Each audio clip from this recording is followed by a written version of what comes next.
Hello, my name is Shamika Carruthers, and my husband's name is Roger Carruthers.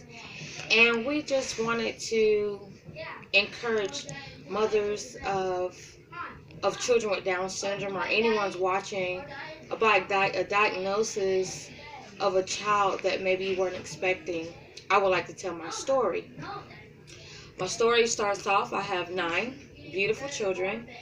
And in my 9th pregnancy, my doctor, which is a wonderful doctor, she suggested that I get the test done to see if Judea had, well, her name is Judea.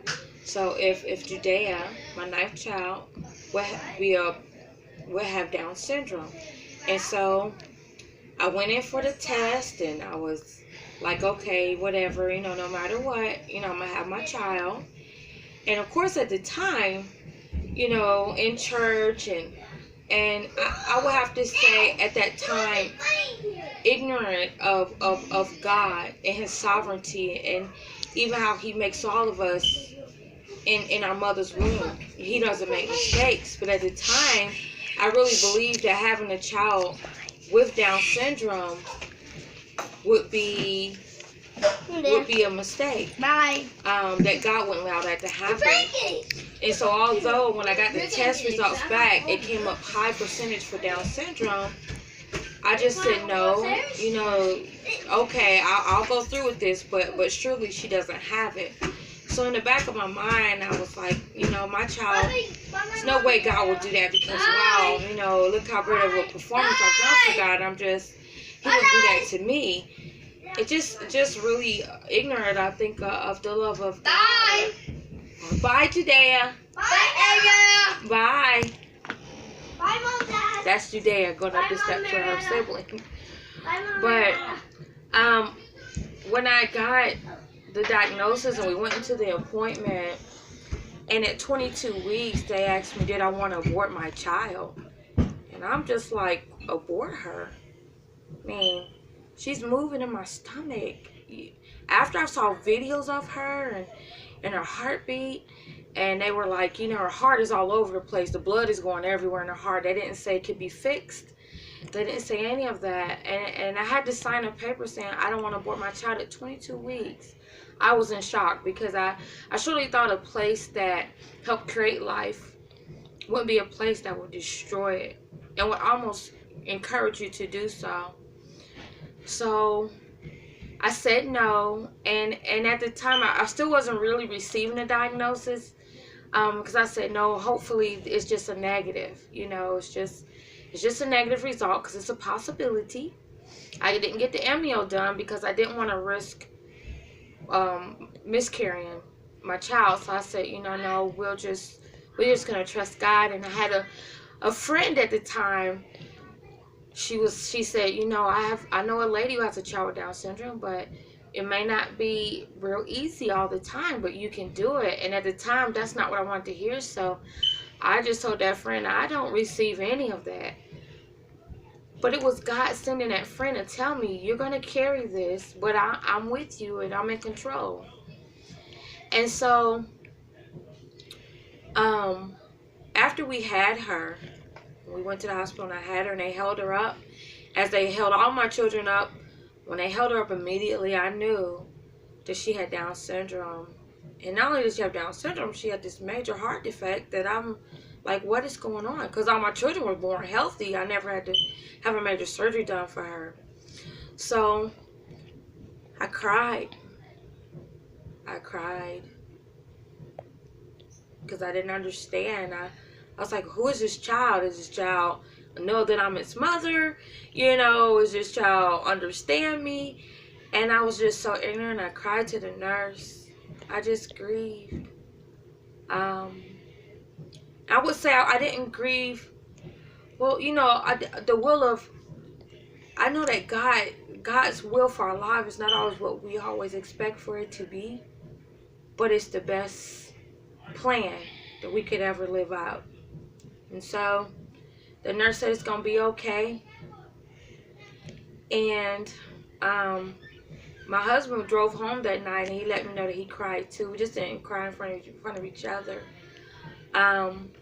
When we saw her, she was beautiful, And we were just like, wow, what are we gonna do? And I went home and I looked up YouTube videos of different Down syndrome kids, and I saw some were blonde hair, black hair, you know, they were just like any other person. And they were different. They looked like their family.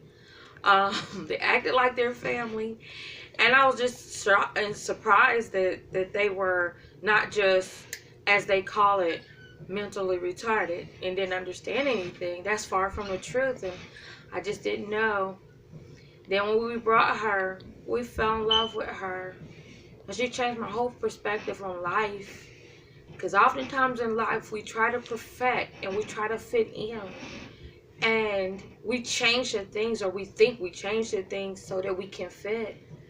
But I looked at my child, I said, she can't change the fact that she has an extra chromosome.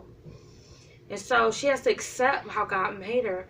And it made me look at myself. Sometimes we're superficial in this life here. And we're not genuine in who we really are.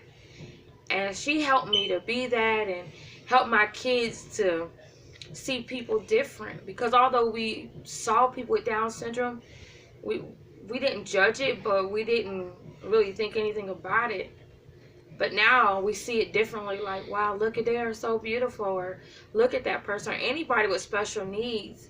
It makes you think like they're people, and their parents love them, and they have a right to be here like everybody else. And you know what's so beautiful about Judea is that she is just special, one of a kind. She makes everybody laugh, and she's very sensitive to people. They love unconditionally. That's true. They don't see what we see. They just trust, and they just follow what's in their heart. So now I wanted to give my story because I could say that she's the best thing that's happened to us, and I could say that with every one of my children. And I remember looking up her scripture, and I saw a lady who looked up the scripture, and God gave her, when Moses went to that burning bush, and he said, who made man's mouth? God said this to Moses. He said, who made man's mouth? Who made the deaf? Who made the sin? Who made the blind? Did not I? And it's like, God, he makes everybody. And sometimes people think, well, it was a mistake, you did something wrong, or whatever. But that's far from the truth. And God, you know, the surgery, she's been through heart surgeries, and, you know, adenoids and tonsils taken out, and took it like a champ. And because God has divine purpose, and you're the best, if he put that child in your life because he knew you was the best parent for that child and your family. So anyway, we're gonna make a little video of her and I together. So thank you. Now, this is Judea. Hi, Day. Hi. You want to sing a song? Yeah. Ready? Yeah. Say every song. Okay. She don't want me to sing that song. You go ahead. Go. Sing your song. Go. What? Every praise to our God. Every word of worship with one accord. Every praise is to our God. Sing hallelujah to our God. Are you gonna sing? You don't want to? You don't have to. Say, I am special. Say, I am special to God, to my family, and to the world. Say, I am going to make a difference. I already am. How old are you, Judea? 6. When's your birthday? At first. This is Judea. Say cheese. Bye-bye. Bye-bye. Okay.